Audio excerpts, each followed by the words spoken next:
Isn't that great? I love the inspiration of that. So we're going to kick off this marketing track here today with one of my favorite people in the floral industry. Truly, first time I met him, he was like just so bubbly and had such a great personality that I was like instantly, I love him. So Bron Hansboro, fondly referred to as the Flower Guy, is the owner and art director of the Flower Guy Bron. And since 2014, Bron has devoted his career to navigating clients through the floral creative process and transforming their visions into exquisite weddings and events.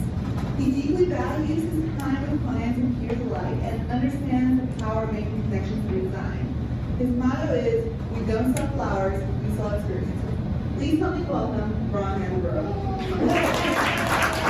I was for a better introduction. You would have thought that, how much do I owe you that? It's okay, you can call.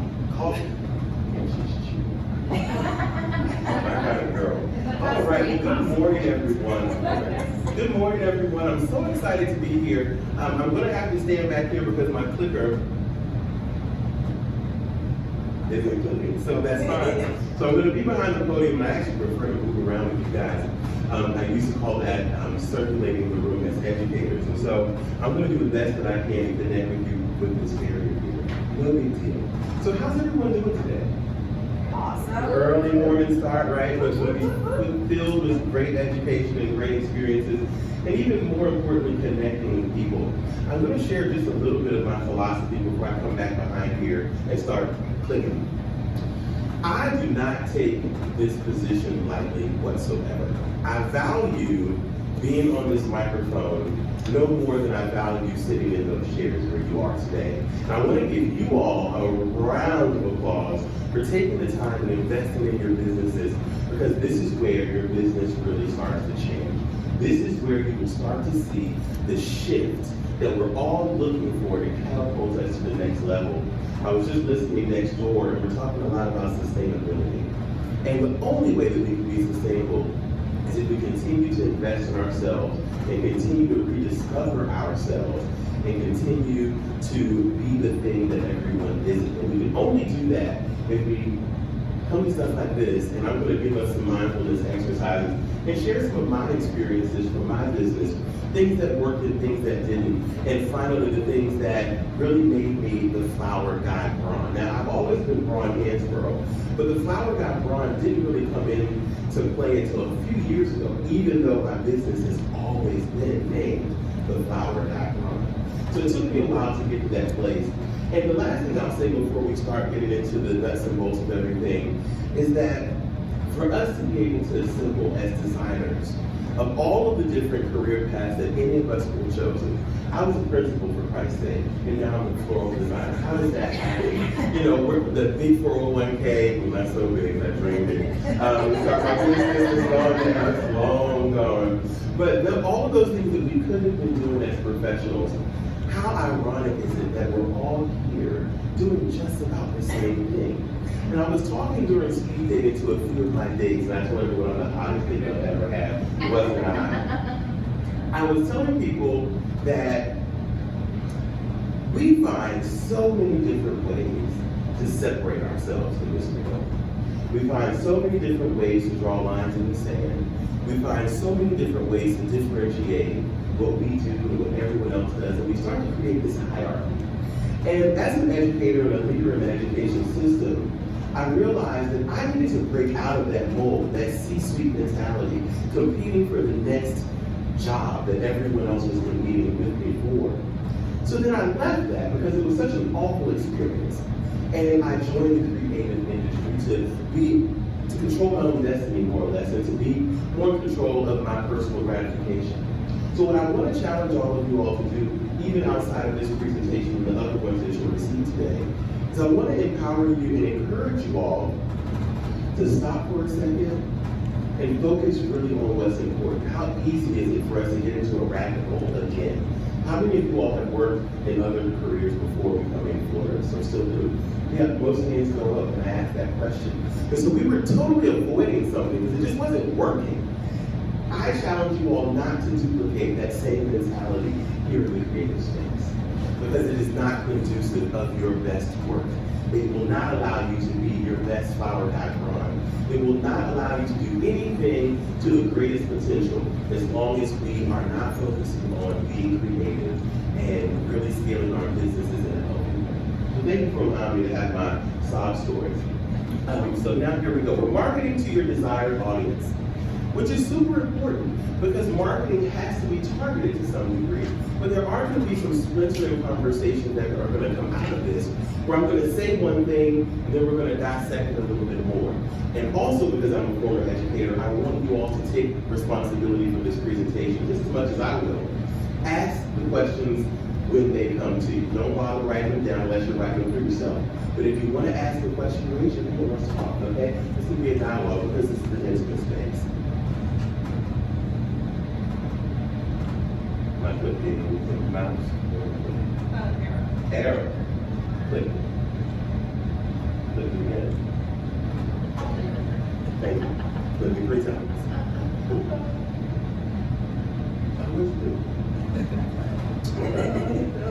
I'm a regular guy. I have this thing from Walmart. They have all these fancy, okay, cool. Thank you. I love to work the room. So in this presentation, we're going to talk about a few things. And one of those things is going to be establishing a clear understanding of your business offerings. That's super important. We're also going to talk about assessing the marketplace and identifying voids that you can fill in your business. We're also going to speak about creating what you want to sell. And lastly, tailoring the client experience to your audience. Okay, so the first thing, establishing a clear understanding of your business offerings. So I'm going to tell a little story about me. Because that's the only person I can really tell an authentic story about. I could try to talk about a few of you all, but it wouldn't go too far, right? So, when I started my business, I was still an educator. And some people would say that I was a part-time florist and a full-time educator. I beg to differ. I was probably full-time as both, burning my candle at both ends.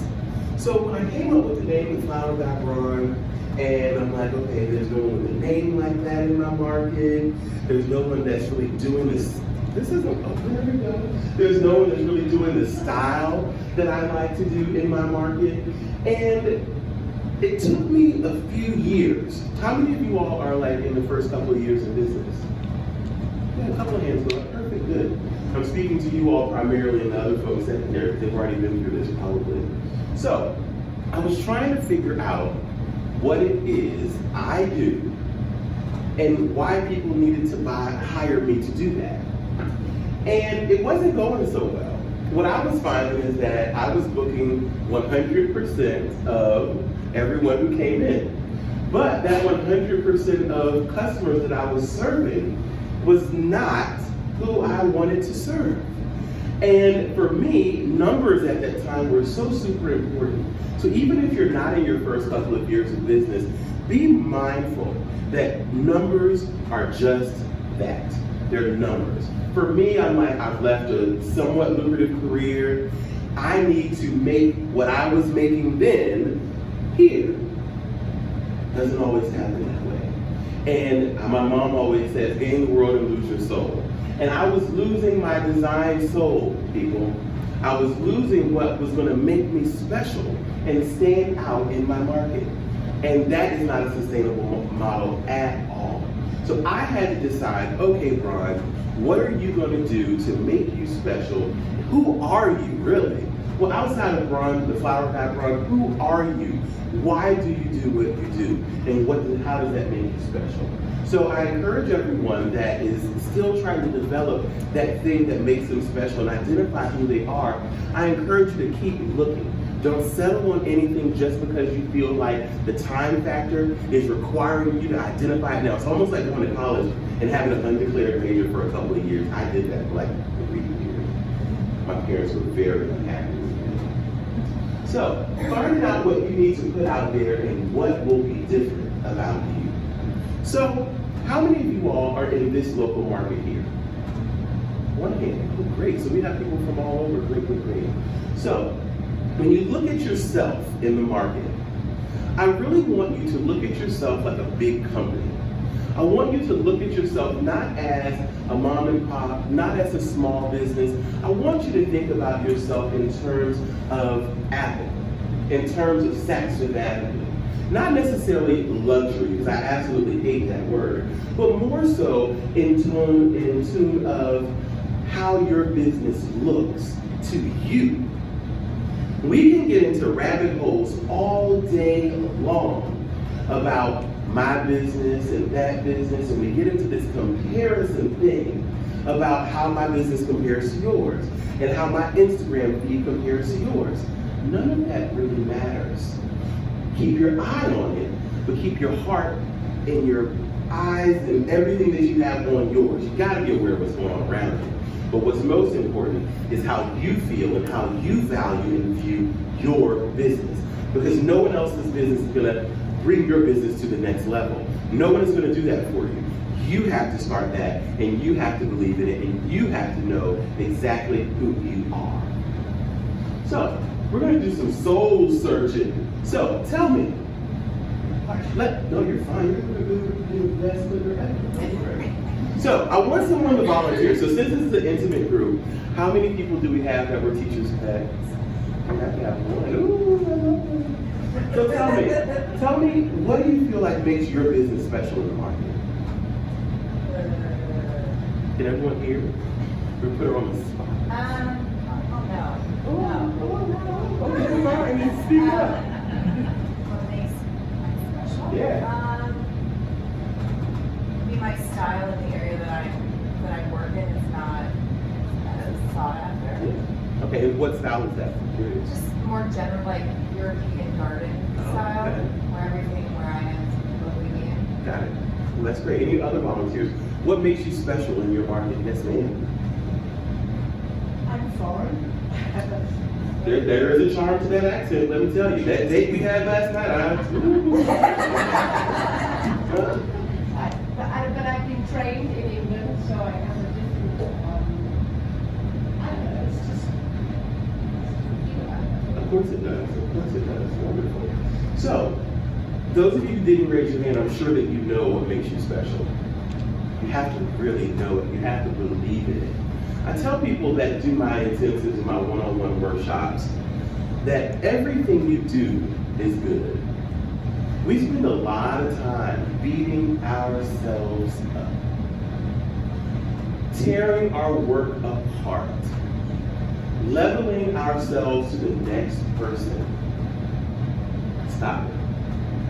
Absolutely stop it. What comes through your hands is perfect. Do you hear me? It is absolutely perfect.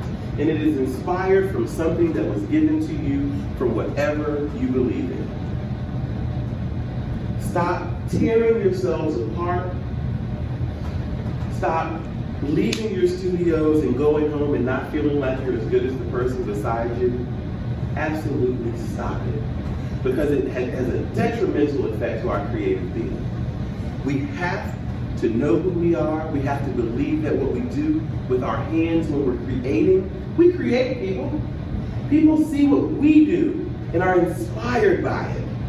People see what we do here in St. Louis, and then it becomes on InStyle magazine.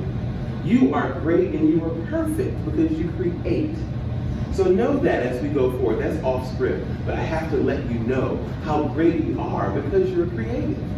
So, what's your style? We talked about some boho. We talked about some garden style. I'm more of a ballroom style guy, even though my market requires me to delve into the greenery game, and I absolutely have grown to love it.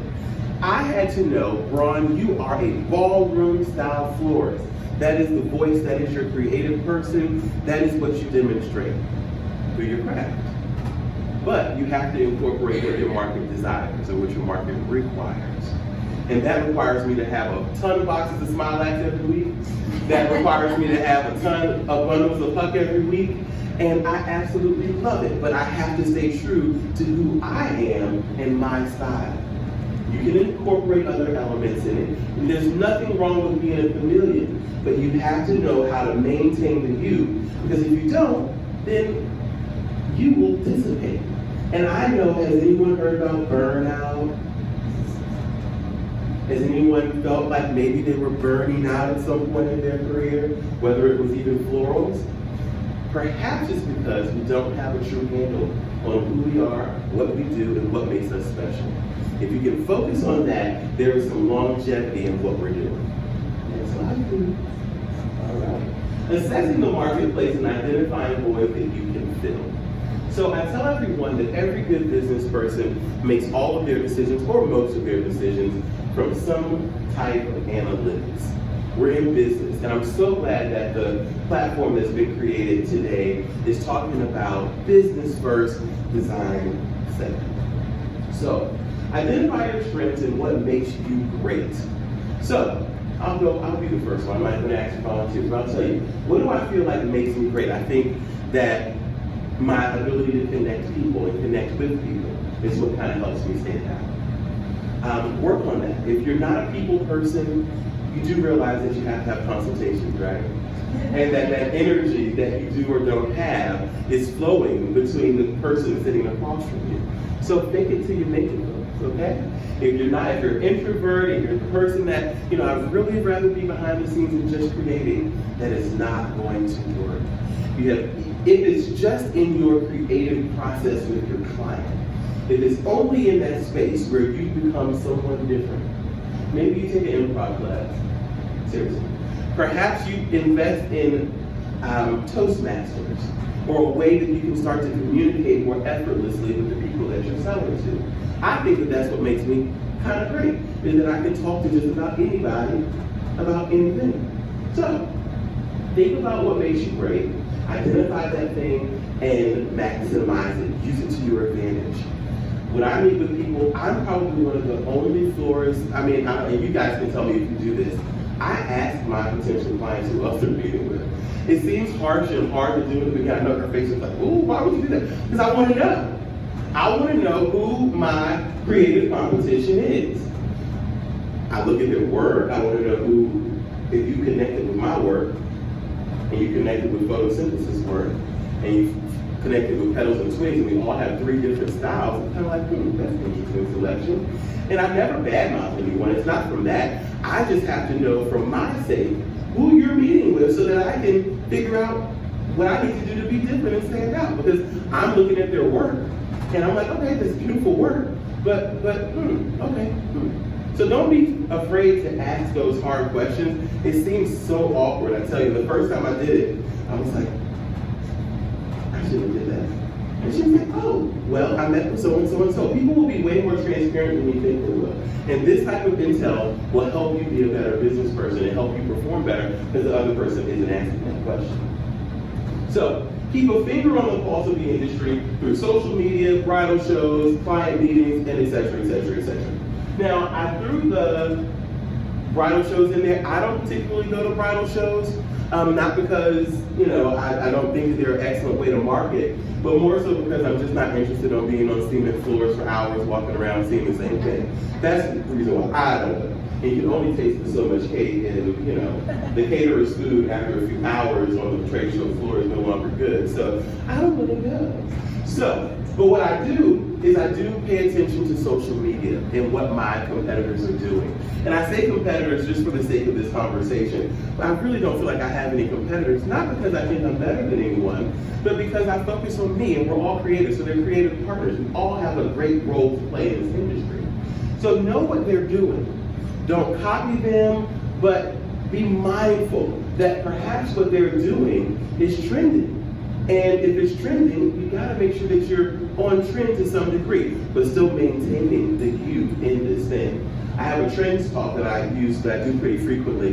And the first thing I start off with is telling people, hey, I'm gonna show you a whole bunch of inspiration, but be mindful, take this inspiration and make it your own. So pay attention to what people are doing, but again, I go back to a few slides before where I mentioned nothing is more important than what you are doing in your business and what makes you happy. And that ultimately is what makes you special. So find out what people are asking for. You can do that through your consultations. That's the best way, that's one way. But also through your collegial relationships. Have people that you're working with that do what you do. Have lunch with them. Talk about your market. Talk about the things that you want to see, and ask them, hey, what are your clients asking for? I'm having a whole lot of clients ask me for the Pantone color of the year. Are they asking you for that? Excuse me. Or I have a whole lot of clients that are asking me for, these humongous bouquets that are almost, you're tripping over them as you're walking. Or I have a whole lot of people asking me for this. Figure it out, because once you know what people are asking for, you can change your service to be more intuitive.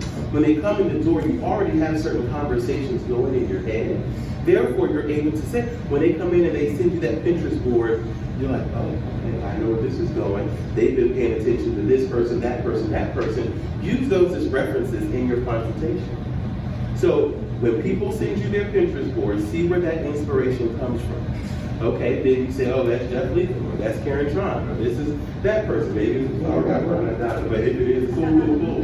So use these touch points and get ahead of the client. You're demonstrating your expertise and how you have a grasp on the industry and you know what people are going to ask for before they ask for it. It makes you the professional. It makes you the influencer. And it makes you the reason why they're going to go with you.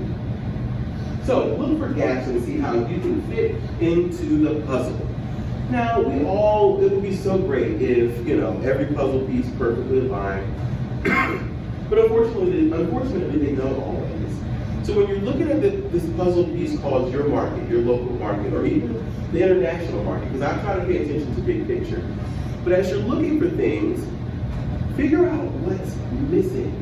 It's so easy to go into this and just duplicate something that's already going. It's like a franchise approach. Like, oh, this works, so we're just going to do it over and over. But I tell you, every good thing has a run, and then it will run out. So what makes you special is the fact that you're able to weave in when that person did not find the 3 missing pieces to their puzzle. And you're like, oh, there it is, there it is, there it is. And there you have a sustainable business model. But consider it. Don't try to blend in, create your own and fit into where you see a gap. For example, I'll tell you, people go to the next slide, but I'll tell you a quick story about gaps and how I filled the gap in my market. So, in my market, people overuse the term luxury. Am I the only person who hates that word? If I am, I'm okay with it because I know exactly who I am. In my market, we overuse the word luxury, I'm a luxury this, I'm a luxury that, and I start to be like, what does that mean? What is it? Is it your price point? Is it your venue? Is it, the Rolls Royce that they're riding out on? Or is it an experience? I'll leave that with you. So, when I started, I focused on luxury based on price point. And then I realized that, well, when I started, that's not true, I lied. Oh, I lied. Let me go back and tell you a true story. When I started again, I took everything with an aspiration to be luxury. Once I got to luxury, I started feeling some type of way. I started feeling like there's not a lot of room at the top. And what about all of these clients who were not luxury clients that taught me how to become a luxury person? What about the girl who has $2,500 for her entire wedding? What about her? What about the couple who are not flower people? I don't get offended anymore when I hear people say that. What about these people who flowers are just not their thing, or they just cannot afford them at the level that you design at? Because everybody's reaching for luxury, and everyone has minimum $6,000 in my market. Okay, well, what are these clients doing that can't afford the $6,000 minimum? They're having to DIY, but they don't want to. So I said, well, there's a way for me to be able to sell to this client while still marketing and scaling my luxury side of my business. So we developed Pastel Posies by the Flower Guy Bron. That was a hole in my market. No one had a dedicated service that was in a reasonable price point for clients who were looking for just 10 center pieces, 5 or 6 bridesmaids bouquets, a bridal bouquet, 5 or 6 bouquets, 10 center pieces, $2,500. There was a hole, I feel it. What makes it sustainable is that I don't touch it. So don't think, oh, well, he's just lowering out the market and dedicating all of his time to a client that doesn't deserve his time. No, I don't touch it. So there was a hole, no one was serving clients in that price point at a high level. I saw a hole, I jumped in. So think about how you can do that in your own business. So next, creating what you want to sell. So optimize through social media. How many of you all have active social media accounts? Instagram, Facebook, just about every hand should go up, right? Even though I am not a social media guru, I do realize the importance in how social media, in our industry in particular, because we're so visual, has changed the way we do business. So optimize it. Again, I'm not the type of person who has the perfect feed. I'm sure some of you have the perfect natural light, airy pictures on every single picture. Everything looks exactly the same. Hey, I love it. It's beautiful. It's absolutely beautiful.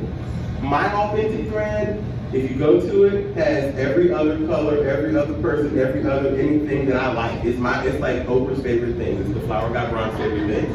Fortunately for me, it works because the people who are booking me are looking for that. They're looking to see who he is, what is his track record, what are the people he worked with, what do they look like, what do they like, what do they do, and that's what I connect, that's how I connect with my clients. So use social media how it works for you. If it's the perfect thread, keep it the perfect thread. If it's a hodgepodge of your favorite things like me, let it be a hodgepodge of favorite things like me. Whatever works for you, but you have to be on it, you have to be engaging, and it's not about how many followers you have. I just had like a 5,000 follower celebration the other night in my bedroom. Like I was at 4,998 and I'm like, Jesus, give me these 2 followers. And I got 4. And I was like, woohoo, 5,002 followers, I'm a rock star. But that has nothing to do with at all how big my scope of influence is, not whatsoever. My 5,000 followers were all organic. I started with 1. And in 3 or 4 years since I've been doing Instagram faithfully, we've gotten 5,000 in 2. So I'm happy about that. When I get to 10,000, it might be 10 years from now, but whatever, I'm still here speaking to you. So know that your followers is not an indication of how successful you are on social media. It's really a number that you shouldn't pay attention to. What you should be paying attention to is your engagement. How many people are commenting? Maybe not a lot, but how many people are you commenting on? That's where you start. You initiate the engagement. And that will truly help people see, oh, well maybe I should engage with this person. Or how about this? There's someone that you like. I love Rachel Clinton. She's one of my favorite designers in the world. Are you all familiar with her out of Canada? Write her down if you're not. Rachel Clinton. And you will see why I want to be like her when I grow up. I started commenting on Rachel Clinton's Instagram. And Rachel Clinton commented back. Every time she does, I'm like, ooh, I'm so special. Like 1 out of 1,000,000 followers that she has, right? And then what I did is I started to pay attention to who she follows and who she comments on. Then I start following that person and commenting on theirs, and then they comment back. And that's how you start to kind of gain those social media relationships, and people that you would never in a million years would think would be paying attention to you will start to notice you more and more. So style shoots. Okay. I know that that's like a curse word because how many times have you been asked by photographers and planners to participate in a style shoot? They send you the Pinterest inspiration board and it's like, do you know how much that centerpiece costs? Like, I can't afford to do that for you. Not for you, for paying client, yes. So what I would say is, okay, so style shoots for me, I use style shoots to create content that I am going to sell. If that style shoot gets featured, great. If it doesn't, I don't care. Because the content that I'm creating is content that I feel like my market needs to see, that I can do, and that I can sell to them. So don't see it anymore as an opportunity to be featured in Martha, to be featured in Style and Creative, or any of those awesome blogs that we all pay so much attention to and receive our inspiration from. I do it so that I can have content to sell. I did an awesome piece, a style shoot, and we did this ballerina on a table. She was the centerpiece. I'm still trying to sell that, trust me. No one's bought it. No one's bought it yet. But it's out there. It's mystical, is kind of fairy tale land. There is a client, but maybe not in my market quite yet. But I wanted to do something that was a little bit avant-garde. So create what you want to sell, and then have a distinct design style. So I say that, and I said that we're going to say some things, and then we're going to splinter. So I'm not saying that what you do, you can only do. Just like I said, I like big balls of flowers, topiaries, and sculpted pieces. But I've had to figure out how to incorporate all the eucalyptuses, all of the other things that trail. Like I know where every Eliagus bush is in the city of Richmond. Some of them are in people's backyards. I may have gone onto the state capitol grounds once or twice. There are no cameras. Hopefully they don't know that it was me. I don't wear my logo on my shirt when I do that. But I have a distinct look. People connect with it, but I'm also a chameleon to some degree to make sure that I'm catering to my market's needs. And then solidify the perception. So social media and all the different outlets and opportunities that we have to show our work, people have a perception. Like I had a perception of certain designers before I met them. Wow, their work is so awesome. Oh my God, they have to be strong. And then I meet them, I'm like, holy crap, like we can have a beer and play ping pong. Like this is so cool. So you want to solidify the perception that what you're creating is exactly who you are, and people are going to buy into that brand. And then lastly, finding your niche. I'm a niche type of guy because in my market, no one is really doing ballroom, or at least they're not really doing it that well in my mind. People have a perception of, what light area is or what garden style is, and it's really an art. So find your niche, find your art, and exist in it, love it, be it, create it, do it. Do it the best that you can. All right, next slide. All right, and tailor that client experience, pre-proposal. So respond very quickly and make them feel like they are your only client. The early bird gets the worm. So you might think, well, I'm gonna wait like 8 hours, and I wanna seem thirsty, and I don't want them to think that I'm just that pressed for business. Right? I am totally pressed. Like, this is how I can stay, and not the hot pocket. So I need to stay. So I respond super quick. We respond within hours, and if that means you need to hire a virtual assistant because you cannot get into the emails as quickly as you'd like to, hire a virtual assistant or task someone on your team with being the person to respond very quickly to your inquiries, because that is the beginning of their experience with you. And when you make them feel like they're the number one person in the room and that they're your only client, there's value there. Screen through a phone consultation. So my process is I have a phone consultation first. I'm interviewing them just as much as they're interviewing me. And from that conversation, we'll determine the follow-up. The follow-up could either be, we're booked. Something came up, a grandmother's dying on your day, and I'm just not going to be able to be there next year. Or, that was so much funnier than y'all did. I've been telling jokes to myself. I was an only child, so I don't mind. It's okay. So I have highlighted here, listen. That is one of the key things that will separate you from anyone else in your market, because a lot of times people are hearing you, but they're not listening wholly to what you're being asked. When people come and they're talking to me, I am genuinely trying to get into the innermost parts of their soul to figure out what makes them tick. Being able to do that, I'm then able to infer, I'm then able to have that 4 seasons level of experience, because I know exactly what they want. Say we start off and the proposal comes in at $15,000 and they're worth like $7,500. That's a pretty big gap. But because I listen so intently to them in their conversation, I'm then able to make an adjustment to their proposal and still maintain the essence of what makes them special. Are they going to get $15,000 worth of work for $7,500? Absolutely not. But I know what makes them tick.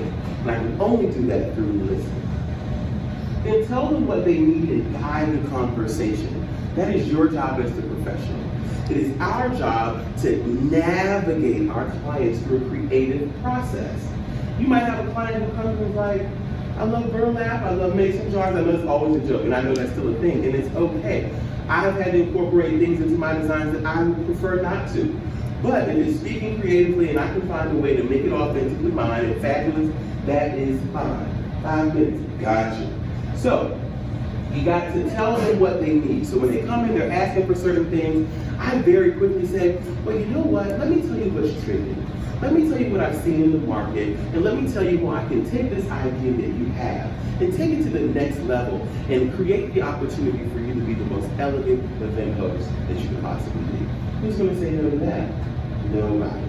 And I'm the professional, so they trust me. And then be intuitive. But that has to come because you listen. All right, so tailor the client experience proposal. So put the proposal together and have them come into review. I think that that's the best way to connect with people because then I'm able to feel the questions. They don't just see a price point and wonder what the hell's going into this. I'm able to sit there, I'm able to paint a picture of what their event is going to look like. So a few bullets. Have a few pieces of flowers to visualize. So if I'm proposing O'Hara garden roses, I might not order O'Hara garden roses, but I might order supply of wampums that look almost just like them and create a centerpiece on the table so that when they come in, I can reference these things and then they can have a visual. Wait, what was that? 2, 1, 3, got it. All right, and then also use storytelling. Storytelling is so super important with this setup because you're going to start off with the moment you walk in the doors, the fragrance of the garden rose is going to hit you in your face. That doesn't sound so elegant. You would get punched in the face with the smell. But you want to give them visuals. You want to give them sensory experiences to sell an event. And always offer a contract and a retainer then. Don't give them a chance. Put them on the spot. It's okay. You've sold it. You've done your work. And your reward is that contract. You have to work for the reward, okay? Ding, ding. That means I'm done. Just kidding. All right, and always offer your contract. So definitely offer your contract after you sold it. Yes.